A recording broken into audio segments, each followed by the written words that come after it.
ഹംപിയിലെ ലക്ഷ്മി നരസിംഹമൂർത്തി ഏകദേശം 6.7 മീറ്റർ ഉയരമുള്ള ഒരൊറ്റ ഭീമൻ പാറയിൽ കൊത്തിയെടുത്ത അദ്ഭുത ശില്പമാണ്.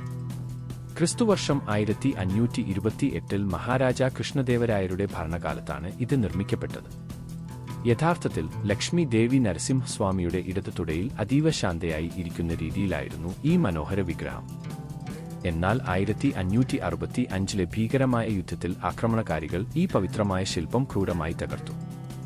ലക്ഷ്മി ദേവിയുടെ വിഗ്രഹം ഉടഞ്ഞുപോയതോടെ നരസിംഹന്റെ വലിയ കണ്ണുകളും ഉഗ്രരൂപവും മാത്രം അവശേഷിച്ചു. അങ്ങനെയാണ് പിൽക്കാലത്ത് നാട്ടുകാർ ഇതിനെ ഉഗ്രനരസിംഹൻ എന്ന് വിളിക്കാൻ തുടങ്ങിയത്. എങ്കിലും ഇന്നും ഇവിടെ വിസ്മയകരമായ ഒരു ചരിത്ര രഹസ്യമുണ്ട്. എഴുതലയുള്ള അനന്തന്റെ മുകളിൽ ഇരിക്കുന്ന ഈ ഭഗവാനെ വശങ്ങളിൽ നിന്ന് സൂക്ഷിച്ചു നോക്കിയാൽ നരസിംഹന്റെ അരക്കെട്ടിലുള്ള ലക്ഷ്മി ദേവിയുടെ തകർന്ന ഇടതുകൈ ഇന്നും വളരെ വ്യക്തമായി കാണാം.